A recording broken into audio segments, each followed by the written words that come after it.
ಈಗ ಮೊದಲನೇ ದಿನದಿಂದ ಕೂಡ ನಾವು ಭಾಳ ಸ್ಪಷ್ಟವಾಗಿ ಹೇಳಿದ್ದೀವಿ.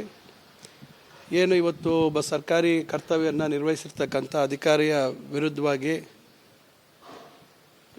ಏನು ಶಿಡ್ಲಘಟ್ಟದ ಪರಾಜಿತ ಅಭ್ಯರ್ಥಿ ರಾಜೀವ್ ಗೌಡರು ನಡ್ಕೊಂಡಿರ್ತಕ್ಕಂಥ ರೀತಿಯನ್ನು ನಾವು ಯಾವುದೇ ರೀತಿ ಅದನ್ನು ಒಪ್ಪುವಂಥದ್ದಲ್ಲ, ಅದನ್ನು ನಾವು ಖಂಡಿಸ್ತೀವಿ ಅಂತಕ್ಕಂಥ ಮಾತನ್ನೇ ಭಾಳ ಸ್ಪಷ್ಟವಾಗಿ ಹೇಳಿದ್ದೀವಿ ಮತ್ತು ಕಾನೂನು ರೀತಿ ಕ್ರಮ ಮಾಡ್ತೀವಿ ಅಂತಕ್ಕಂಥದ್ದು ಆ ಕ್ಷಣದಿಂದ ನಾವು ಎಲ್ಲ ರೀತಿ ಕಾನೂನಿನ ಚೌಕಟ್ಟಿನಲ್ಲಿ ಏನೆಲ್ಲ ಮಾಡಲಿಕ್ಕಾಗತ್ತೆ ಮಾಡ್ತಾಯಿದ್ದೀವಿ.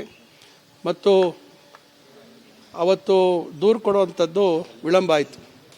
ಮಾಧ್ಯಮಗಳ ಏನು ಕಾರಣ ಅಂತ ಹೇಳಲಿಕ್ಕೆ ಹೋಗೋದಿಲ್ಲ.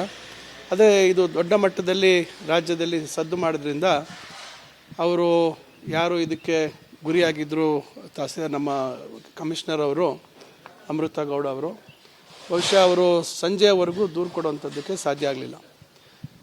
ಅವರು ದೂರು ಕೊಟ್ಟ ತಕ್ಷಣ ನಮ್ಮ ಪೊಲೀಸ್ ಇಲಾಖೆಯವರು ಕಾರ್ಯೋನ್ಮುಖರಾದರು. ಆದರೆ ಅಷ್ಟೊತ್ತಿಗಾಗಲೇ ಅವರು ಫೋನನ್ನು ಸ್ವಿಚ್ ಆಫ್ ಮಾಡಿಕೊಂಡು ಅವರು ಎಲ್ಲಿದ್ದಾರೆ ಅಂತಕ್ಕಂಥದ್ದು ಮಾಹಿತಿ ಇವತ್ತು ಸುಮಾರು 4-5 ದಿವಸಗಳಿಂದ ಇವತ್ತು ಪೊಲೀಸ್ ಇಲಾಖೆಯವರು ಕಲೆ ಆಗ್ತಕ್ಕಂಥ ಕೆಲಸ ಮಾಡ್ತಾಯಿದ್ದಾರೆ.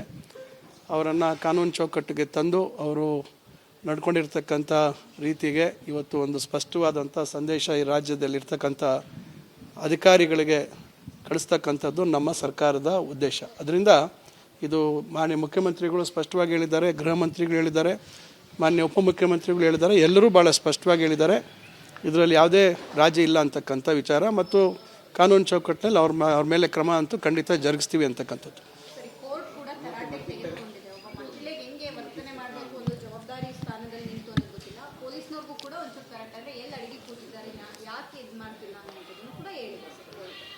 ನೋಡಿ, ಅದನ್ನು ಕೋರ್ಟ್ ಹೇಳಿರ್ತಕ್ಕಂಥದ್ದು ನಾನು ಅದನ್ನು ಸ್ವಾಗತ ಮಾಡ್ತೀನಿ. ಯಾಕಂದರೆ ಇದು ಕರ್ತವ್ಯ ನಿರ್ವಹಿಸ್ತಾ ಇರ್ತಕ್ಕಂಥ ಅಧಿಕಾರಿಗಳು, ಅದರಲ್ಲೂ ವಿಶೇಷವಾಗಿ ಮಹಿಳೆಯರು ಇವತ್ತು ಸರ್ಕಾರಿ ಹುದ್ದೆಗಳೆಲ್ಲ ಇರ್ತಕ್ಕಂಥ ಸಂಖ್ಯೆ ಇತ್ತೀಚೆಗೆ ಬೆಳವಣಿಗೆ ಆಗ್ತಾಯಿದೆ. ಅವ್ರಿಗೆ ರಕ್ಷಣೆ ಕೊಡ್ತಕ್ಕಂಥದ್ದು ಒಂದು ವ್ಯವಸ್ಥೆಯಲ್ಲಿ ಆಡಳಿತ ನಡೆಸ್ತಕ್ಕಂಥ ಏನು ನಾವೆಲ್ಲರೂ ಇದ್ದೀವಿ, ನಮ್ಮ ಕರ್ತವ್ಯ ಕೂಡ ಇದೆ. ಯಾವುದೇ ಸರ್ಕಾರಗಳು ಬರಲಿ, ನಮ್ಮ ಕಾರ್ಯಕ್ರಮಗಳು ಯಶಸ್ವಿಯಾಗಿ ಅನುಷ್ಠಾನ ಮಾಡುವಂಥದ್ದು, ಜನರಿಗೆ ತಲುಪಿಸುವಂಥದ್ದು ಈ ಅಧಿಕಾರಿ ವರ್ಗ. ಈ ಅಧಿಕಾರಿ ವರ್ಗದ ನೈತಿಕ ಸ್ಥೈರ್ಯವನ್ನು ನಾವು ಕಾಪಾಡುವಂಥದ್ದು ನಮ್ಮೆಲ್ಲರ ಕರ್ತವ್ಯ. ಅದರಿಂದ ನಾನು ಮಾನ್ಯ ನ್ಯಾಯಾಲಯದ ಏನು ಒಂದು ಅಭಿಪ್ರಾಯ ಇದೆ, ಖಂಡಿತ ಅದನ್ನು ಸ್ವಾಗತ ಮಾಡ್ತೇನೆ. ನಾನು ನಿರಂತರವಾಗಿ ನಮ್ಮ ಪೊಲೀಸ್ ಇಲಾಖೆಯವರ ಮೇಲೆ ನೀವು ಏನು ಕ್ರಮ ಯಾಕೆ ಆಗ್ತಾಯಿಲ್ಲ, ಎಲ್ಲಿದ್ದಾರೆ ಅಂತಕ್ಕಂಥದ್ದು ಅವರು ನಿರಂತರವಾಗಿ ಅವರ ಪ್ರಯತ್ನಗಳನ್ನು ಮಾಡಿದ್ದಾರೆ. ಖಂಡಿತ ಬಹುಶಃ ನನಗೆ ಅವರು ಯಶಸ್ವಿ ಆಗ್ತಾರೆ ಅವರ ಒಂದು ಪ್ರಯತ್ನದಲ್ಲಿ ಅಂತಕ್ಕಂಥ ವಿಶ್ವಾಸ ಇದೆ.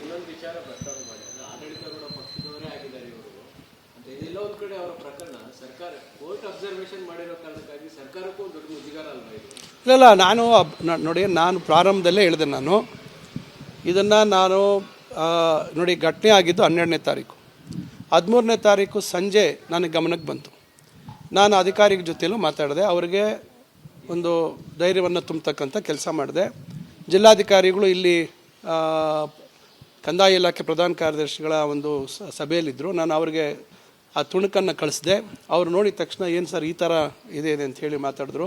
ನಾನು ಹೇಳಿದೆ, ಇದನ್ನು ನೀವು ಅವ್ರಿಗೆ ಅಧಿಕಾರಿಗೆ ಮಾತಾಡಿ ಅವ್ರಿಗೆ ಧೈರ್ಯ ಕೊಡಿ ಮತ್ತು ಕಾನೂನು ಚೌಕಟ್ಟಿನಲ್ಲಿ ಇದು ಕ್ರಮ ಆಗಬೇಕು ಅಂತಕ್ಕಂಥ ಸೂಚನೆ 13ನೇ ತಾರೀಕೆ ನಾನು ಹೇಳಿದ್ದೇನೆ. ಅದರಿಂದ ಎಲ್ಲೂ ನಾನು ಒಂದು ಚೂರು ಒಬ್ಬ ಜಿಲ್ಲಾ ಮಂತ್ರಿಯಾಗಿ ನನ್ನ ಜವಾಬ್ದಾರಿಯನ್ನು ನಾನು ಅಧಿಕಾರಿಗಳ ಒಂದು ಗೌರವ ಉಳಿಸುವಂಥ ನಿಟ್ಟಿನಲ್ಲಿ ನಾನು ನಡ್ಕೊಂಡಿದ್ದೇನೆ. ಅದರಿಂದ ನಮ್ಮ ಸರ್ಕಾರ ನನ್ನ ಮೇಲೆ ಯಾರೂ ಒತ್ತಡನೂ ತಂದಿಲ್ಲ. ಯಾರೇ ನಾನು ಮಾತಾಡಿದ್ರು ಕೂಡ ಅವ್ರು ಹೇಳಿದ್ರು, ಇಲ್ಲ ಇದು ನಾವು ಯಾರೂ ಒಪ್ಪುವಂಥದ್ದಲ್ಲ, ಇದನ್ನು ನಾವು ತೀವ್ರವಾಗಿ ಖಂಡಿಸ್ತೇವೆ ಮತ್ತು ಕ್ರಮ ಆಗಲೇಬೇಕು ಅಂತಕ್ಕಂಥದ್ದು. ಇದರಲ್ಲಿ ನಮ್ಮ ಪಕ್ಷದ ಅಭ್ಯರ್ಥಿ ಮತ್ತೊಂದು ಅಂತಕ್ಕಂಥ ಪ್ರಶ್ನೆ ಬರೋದಿಲ್ಲ. ಯಾಕಂದರೆ ಯಾರು ಮಹಿಳೆಯರ ಬಗ್ಗೆ ಈ ರೀತಿಯಾಗಿ ನಡ್ಕೊಳ್ತಾರೆ ಅದನ್ನು ನಾವು ಒಪ್ಪೋದಕ್ಕೆ ಸಾರ್ವಜನಿಕ ಜೀವನದಲ್ಲಿ ಮತ್ತು ಒಂದು ಸರ್ಕಾರದ ಕಾನೂನಿನ ಅಡಿಯಲ್ಲಿ ಕೆಲಸ ನಿರ್ವಹಿಸಿರ್ತಕ್ಕಂಥ ಅಧಿಕಾರಿ ಮೇಲೆ ಆ ರೀತಿ ಪದ ಬಳಕೆ ಮಾಡ್ತಕ್ಕಂಥದ್ದು, ಧಮಕಿ ಆಗ್ತಕ್ಕಂಥದ್ದು ಇವೆಲ್ಲ ನಾವು ಒಪ್ಪುವಂಥದ್ದಲ್ಲ. ಆಮೇಲೆ ಸ್ಥಳೀಯ ಶಾಸಕರ ಬಗ್ಗೆ ಕೂಡ ಭಾಳ ಕೆಟ್ಟದಾಗಿ ಮಾತಾಡಿರ್ತಕ್ಕಂಥದ್ದು. ರಾಜಕಾರಣದಲ್ಲಿ ಅಭಿಪ್ರಾಯ ಭೇದಗಳು ಅಥವಾ ಪಕ್ಷ ಮತ್ತೊಂದು ಬೇರೆ ಇರ್ತದೆ, ಆದರೆ ಈ ರೀತಿಯಾಗಿ ಒಂದು ಕೆಲಸ ನಿರ್ವಹಿಸಿರ್ತಕ್ಕಂಥ ಅಧಿಕಾರಿ ಮೇಲೆ ಧಮಕಿ ಹಾಕುವಂಥ ಸಂದರ್ಭದಲ್ಲಿ ಶಾಸಕರನ್ನು ಉಲ್ಲೇಖ ಮಾಡುವಂಥದ್ದು ಕೂಡ ಸರಿ ಇಲ್ಲ.